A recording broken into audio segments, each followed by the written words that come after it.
All right, guys, Jaded here, aka JBricks, and I am super excited to be doing a sort of different type of video today. Um, we are going to be looking at Lego Star Wars hot takes today. We'll see what people are cooking up with. I'm on a random subreddit that somebody made. So yeah, let's just get started right now. So we'll start with our first one. Don't know if it's a hot take, but I don't get the desire to buy large quantities of a single minifigure just to line them up on a gray base plate. 100% to each their own, and I respect people doing what they want. I just never understood the desire for it.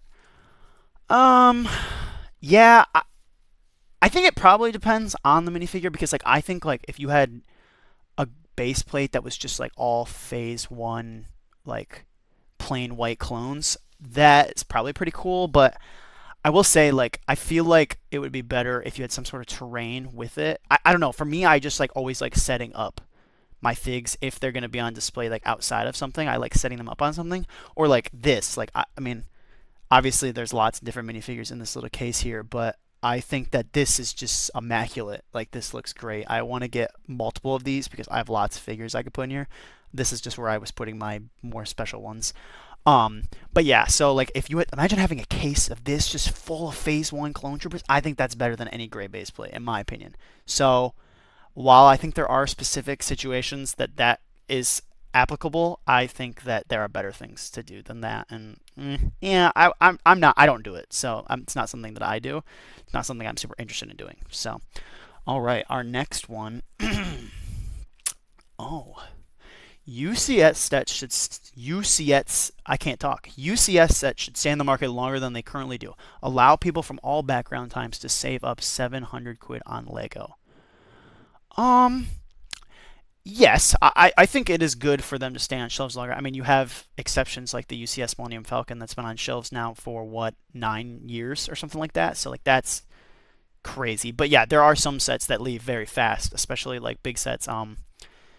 There's like I got back into Lego Star Wars just this last year, and like I missed like the Cantina, which that's not UCS, that's Master Builder series, but I missed the Cantina by not that long. I missed the Star Destroyer by not that long, and I don't know if the Star Destroyer is necessarily a set I would have bought, but I will agree there are some sets that go too quickly. But on the other hand, there are sets that are around too long. I mean, I think the UCS Millennium Falcon is a great set. Don't get me wrong. But with that being said, I do think that it's been on shelves for just a little too long. I mean, I know it's a great set, but um, I don't know if the UCS set should be on shelves for that long. I mean, I honestly think after this set retires, we're going to see probably another UCS Millennium Falcon within the next 3 years probably, and it'll probably be way better. Maybe a full interior, I think. So if you haven't bought it yet, I would just say don't buy it because I have a feeling we'll get another one soon. They like to have Millennium Falcons on the shelf, and we have, I think, two retiring this year, the Dark Falcon and the UCS. So we're going to get another one. I don't think anybody needs to worry about that. So, yep. Older figures aren't better. People are just caught up in nostalgia. Um, there are there are exceptions. I could see both ends of this argument because yeah, I think it is hard to look at old figures without nostalgia glasses on, just because we all miss it. Because what was that? We were all kids then. We were all kids then. Um, so like of course you're just gonna remember like getting that minifig and being like, oh my gosh, this is the greatest minifigure ever. And when you see that minifig, like I have a Plo Koon Starfighter over here, the one I think it was from 2011, maybe I can't remember. But that minifigure, I have so much nostalgia for. I have the new Plo Koon in here that came out on the Microfighter last year. I feel like I'm doing like the meme where it's like the pointing thing. I have the new Plo Koon Microfighter, and the minifigure is objectively better than that Plo Koon is, but that Plo Koon just has so much aura. I don't know why. I don't know why. Why at all? Why it is that way? It's nostalgia at its finest. Now there is exceptions because I mean, listen, I don't want to talk about clone troopers, modern clone troopers for hours and hours on end. I think there are some good things about the new clones. I think for the most part, the printing looks better than it used to. But I will say that there are certain things with the helmets that I just can't get buy sometimes because I don't necessarily care that much about helmet holes. I do think like I have old ones that don't have the helmet holes, and I have the new ones, and it's clear that the old ones are better. They just look better. I mean, if you want like accuracy and it to look good, you're gonna like the old ones more. But on the other hand, the new ones, are good for kids if you want to put accessories on them. But at the same time, Lego says that's the reason they give them all helmet holes, but they don't always give them accessories to put on those helmet holes. So then you have another conflict there. Um, but yes, I will say I think nostalgia is a big thing, but I do think back then it seemed like they put a little more care into their minifigures. I think a little more. Maybe not necessarily like care, but it seems like whoever they had in charge was more thorough with what they were doing with the figures. I guess if that like to me because I think minifigures nowadays look great still, but it seems like back then they just had somebody that like when they were like, okay, we need you to design these minifigures, they went and like watched the movie and watched every scene that person was in and then put them in it and stuff like that. So I can see both ends. I could see nostalgia is definitely something that gets it, but Lego I think put a little more effort back into the days than they do now with the minifigures. Not to say that there aren't great minifigures nowadays. Like I said, that Plo Koon is fantastic. He is an amazing minifigure. If you don't have the Plo Koon Microfighter, I highly suggest. I'm pretty sure it's on sale on Amazon for like $12. Legendary comp. The Microfighter build is actually really good for a Jedi Starfighter. I'm really hoping they do more because I think that'd be so cool to get like random Jedi in like a Microfighter set like that. Like there's a lot of the old ones like I can't remember his name, but the guy who dies in the Citadel episode in the Clone Wars, that guy, I would love to get that minifigure because they only made one. Evan Peel, that's his name. I would love to get that minifigure because they've only made one before. It'd be awesome if they just did an Evan Peel Microfighter. Like, who's going to complain about that? Just don't overprice it like the last couple have been. Make it, I don't know, $10. I know they won't do that, but it'll probably be like 12. But yeah, I agree and disagree at the same time. All right, that was very long-winded. Sorry. All right. Let's see. Buying sets solely for minifigures feels incredibly wasteful. Okay, this guy has multiple, so we'll do a couple. Buying sets solely for minifigures feels incredibly wasteful. Well, depends, I guess. Like I just said with microfighters, you're buying those for the minifig, 100%. Most of the time, battle packs, you're buying those for the minifigures. You don't side builds. I mean, maybe you're a side build defender for battle packs, but most of the time they don't look that good, or they're just weird, and it's something that goes and gets thrown in a bin. But there are exceptions. Obviously, we saw with the UCS Venator a few years ago now that they released it with the exclusive Captain Rex, and I mean, people say that people didn't buy that set purely for that minifigure, but then you saw how scalpers treated that minifigure, and you really have to think, people were selling that minifigure for hundreds of dollars. And then Lego turns around and says, you know what, y'all? You scalpers out there? We're going to put it in a microfighter. So then it lost all its value. You can find the microfighter on sale for like $6 now. It's crazy. I mean, I love exclusive minifigures, but I also like getting good minifigures for practically free. I mean, it's not free, but practically free. Because who's going to say no to that? Nobody. Nobody's going to say that except for the people that want to resell it. Which I'm not going to resell my like Legos to try to make like a giant profit or anything like that. Like the sets that I want to keep are the ones I'm going to probably have forever. I have the Death Star. I'm probably never going to sell that unless I sell my whole collection to some place or some person that just wants to buy it all in bulk.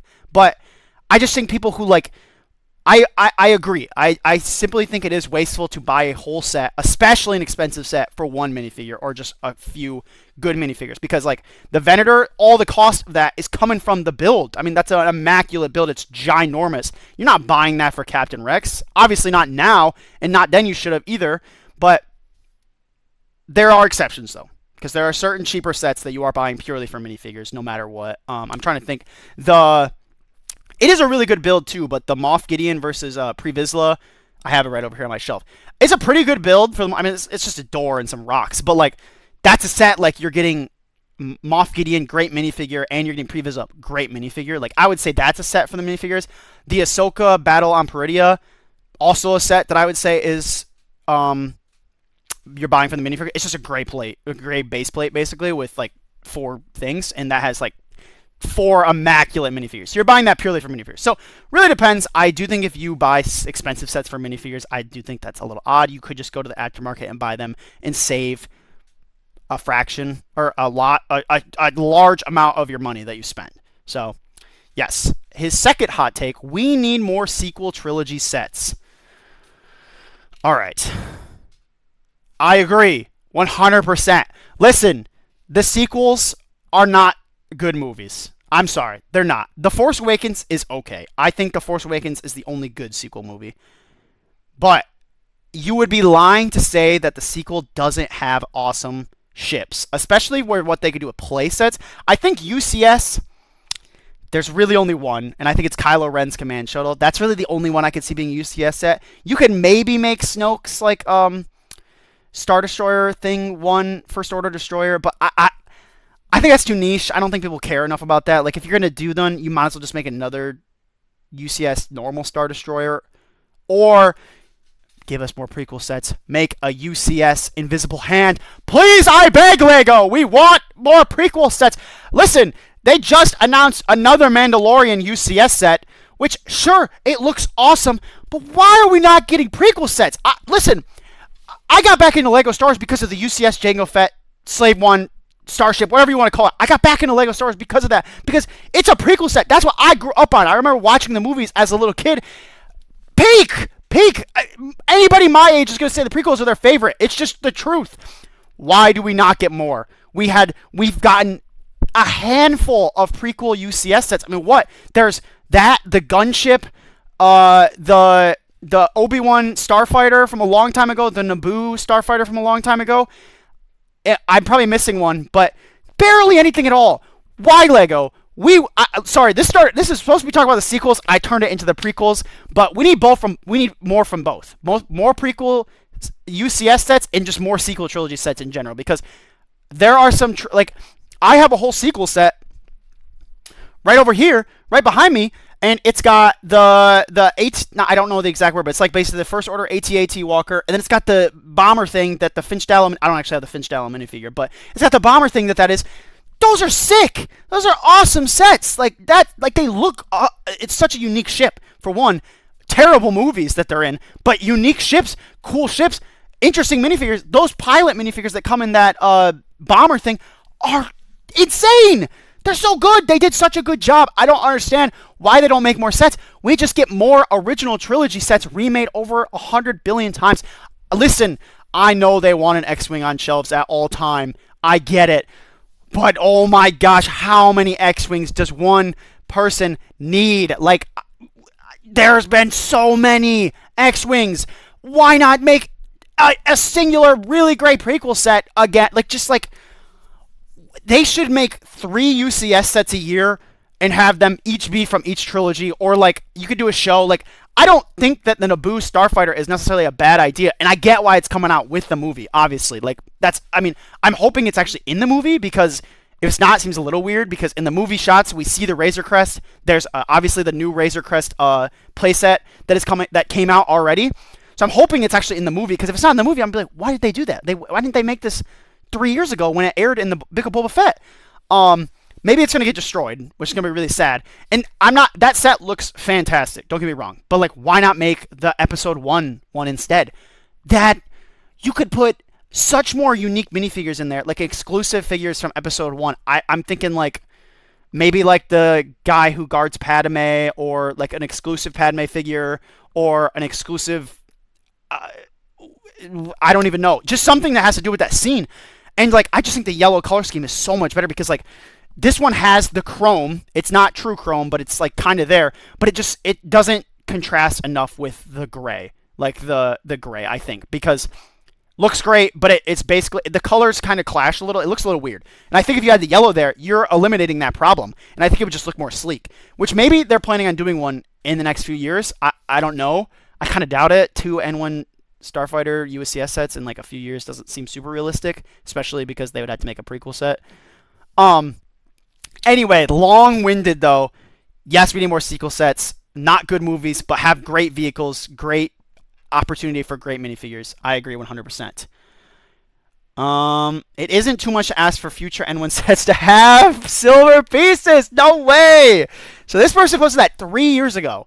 Yeah, I agree. We didn't get the true chrome silver, if what you're talking about, but we did get what they want, like the best. I don't want to say the best they could do, but the reason they stopped making the chrome is because they said it scratched up really easily, which is true. It did. You had to be really careful. So I get why they didn't make it, but I'll say that's like 50-50. We kind of got it.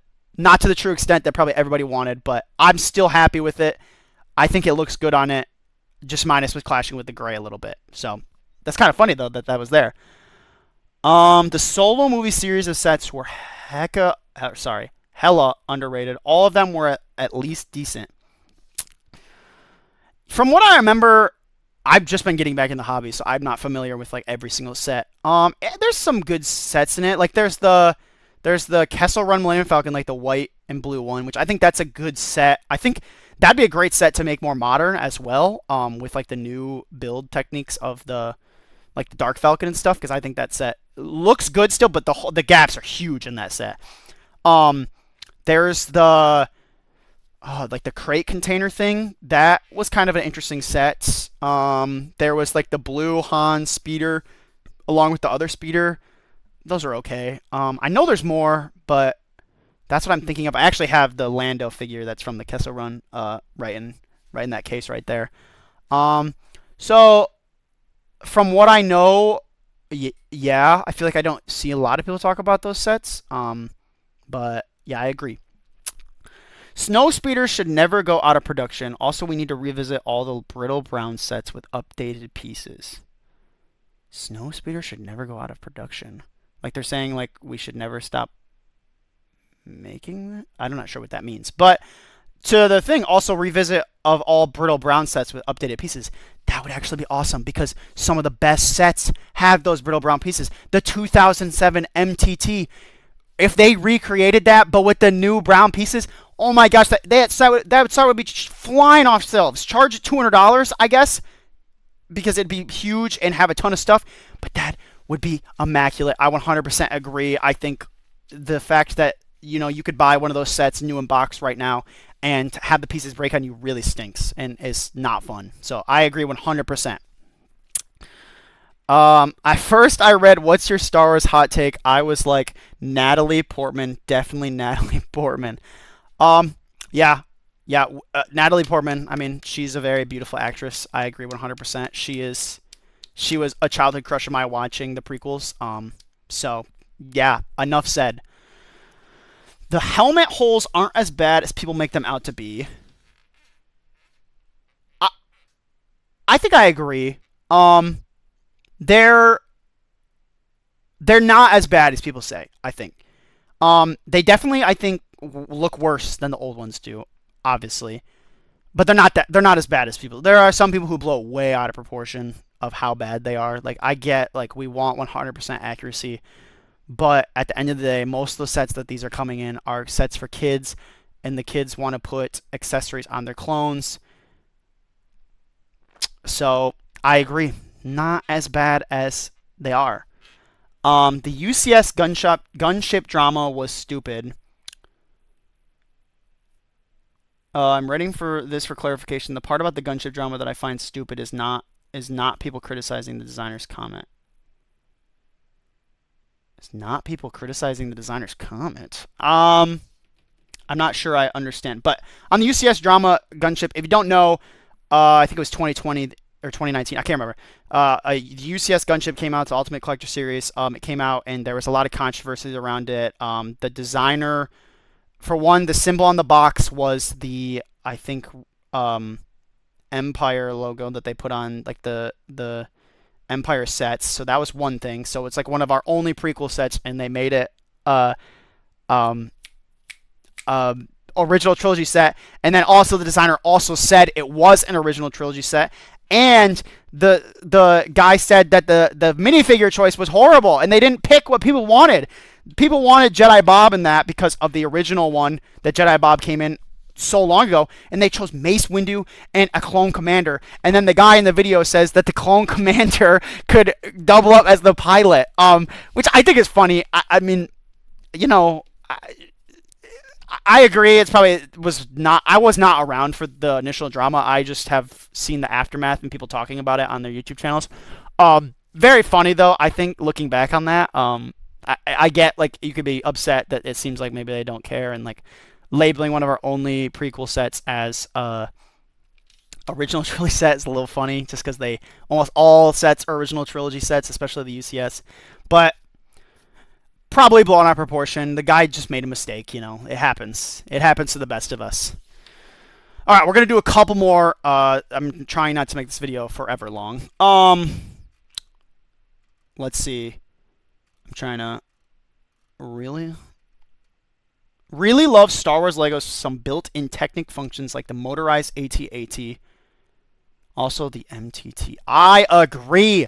You know, the motorized AT-AT is, how does one say, peak? It is peak cinema.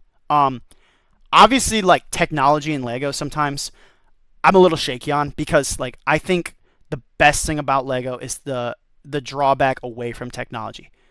But on the other hand, being able to set up a Lego set on the ground and have it do exactly what you see in Empire Strikes Back, are you kidding me? That is so cool. Like, no one is going to look at you and say that's not cool.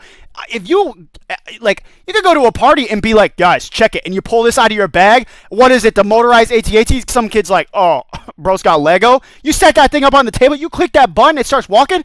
Aura chat. Aura. Everybody in that house going wild for the not the UCS, but the motorized AT-AT. 100%. I agree. I think it'd be cool if they made other sets like that. Obviously, you know, we got the smart brick sets, which is technology in sets, and I think that was not the right direction. I actually think this is not something as a hot take here. I think smart brick as an idea, not that bad. I think if the smart bricks actually sounded like what they sound like like if they actually use movie quotes and movie sounds, would be really cool. I wish they also didn't compromise the look of the minifigure. I get why they have to. They have to do it because it's electronic. If you throw it away, you can't throw it away, essentially. So I get that, but they had to compromise the builds. They had to compromise the sounds. They didn't put smart bricks in all of the sets. They made them all overpriced. Lots of things, and that is why I think technology doesn't belong. But you have some flukes, obviously, with that, and he's also talking about the MTT, which actually 2025 had the new MTT with the great droid deployable function. I have that set. It's peak. That is so like that. Whoever like the designer of that just cooked. He cooked absolutely. I agree. Like 100%. I agree. When it's good, it's good. Love it. Let us look. The new Stormtrooper helmet is actually pretty good. I will agree. You know, if you don't know, we used to have a standard Stormtrooper helmet, and then I think a few years ago they updated it to it's like a dual molded head now. So it's a little bulkier too. And people's biggest gripe about it is you can't turn the head. So like if the helmet is on, their head can only turn like that far.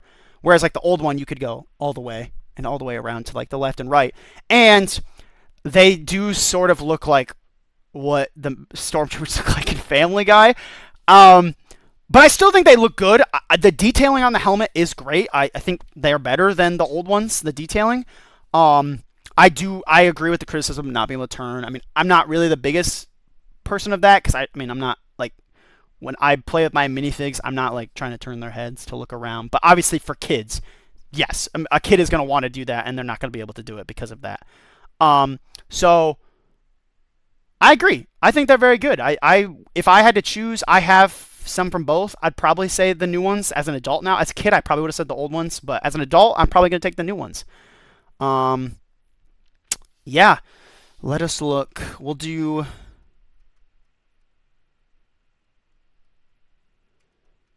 Let's look. Let's keep going.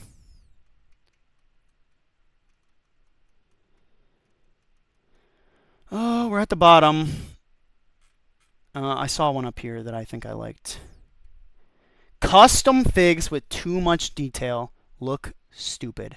Buy an action figure. I could not agree more. I think that there are some good custom figs, obviously. You know, people put in a lot of hard work on those, and I think some people do a great job.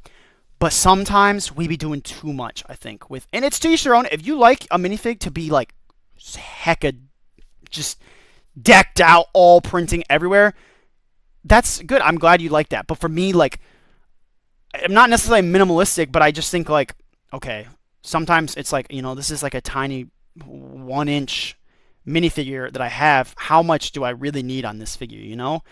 And I don't want to discredit people who do it, because obviously people put a lot of hard work into making those figs and stuff like that. And I applaud people who do that, because I know it's probably expensive and stuff like that.